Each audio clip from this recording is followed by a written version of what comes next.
Hello, my name is Brad Miller. I'm a professor at Luther College, and this is the fourth in a series of short videos describing the instructor's interface to the Runestone Interactive tools. So in this video, we want to take a look at the Student Progress tab. And this is really your kind of analytics page where you can get an overview of how students are doing kind of overall in the class, as well as kind of diving down into the details for any one particular student. And it's also where you can manage the gradebook for the assignments that you've created. So this is the first page that you'll see when you go to the Student Progress tab. So up here in the upper right, there are a number of important things. So this will let you select a chapter to focus in on. Right now, we've been kind of working with just the introduction chapter, so we'll keep there.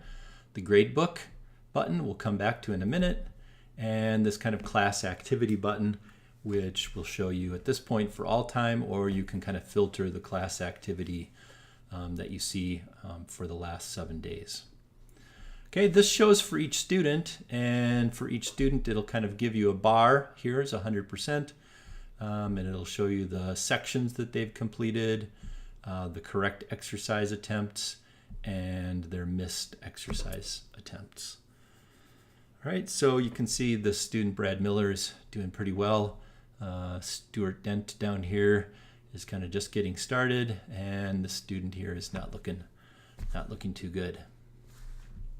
Okay, if you want to drill down into the student activities for one of these students, you can do that just by clicking on the student's name, and that will bring you to a summary page for that student.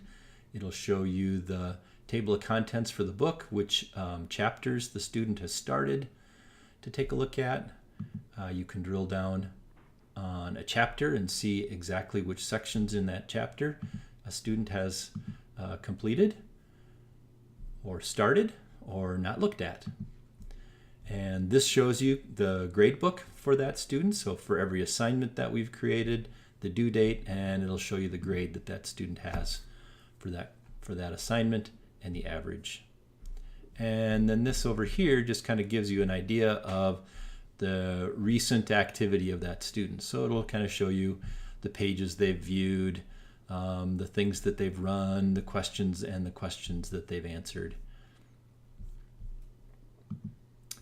Going back over here, this is something that I really like. So we've got these kind of donut charts down here, and it will show you for each chapter, it'll show you the questions within that chapter.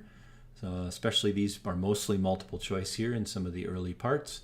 It'll show you how many students have attempted some of these things, and it will show you how many correct answers you've got, how many incorrect answers. And so the reason I like this is because you can go in here, you can kind of see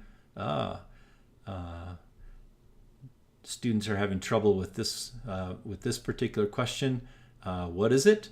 If we click on the exercise details, we get kind of a bar chart about it, but what I really wanted to do was click on the question name itself, because this will bring us to the chapter of the book with that question, and so we can actually kind of look at the context of that chapter and see the question that the students were having problems with. So if you're thinking of ways to start lecture, things that you want to talk about, kind of reviewing these donut charts before you go into class every day will give you a good idea of maybe some important things to review with your students. If we look at the gradebook interface here, we've kind of got a nice scrolling table that we've put together. We can sort it by any one of the columns. So we can sort it by last name, we can sort it by first name, or username, I guess this is. We can sort it by the score on a particular assignment. So however you want to organize that. This shows the percentage score that the student got on any assignment. And then if we want to drill down on one, we can drill down. Oh, that was a bad guess. Let's look at that one. Yeah, so here is one of those, and this shows the score that I got on each one of the problems within a particular assignment.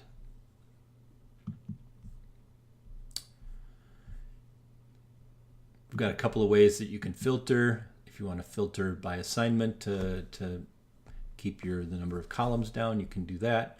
If you want to filter by a particular student name so that you can quickly get to a student, you can do that. And then the download gradebook function here, with whatever happens to be visible. Right? So if I filtered by student, if I filtered by assignment, when I click this download gradebook button, it will download a CSV file that I can then import into Excel or another spreadsheet.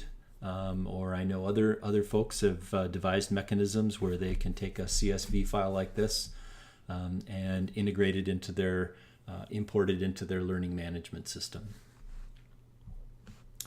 So those are the gradebook functions. As far as individual students go, any student can go to this user menu. They can click on the progress page link here, and they'll see a page like this that shows the grades on the assignments. Now, only for the assignments that you've released, and it'll show the average, and they'll be able to kind of get their own view of how much stuff they've been doing over the last time, and the chapters that they've completed or the chapters that they have in progress. Okay, so that's the Student Progress tab. I encourage you to definitely give us some feedback on this, either in the forum, on the Google news group page, or also if you run into outright bugs, please either use the report a problem menu here, or just go straight to GitHub and use our issues mechanism.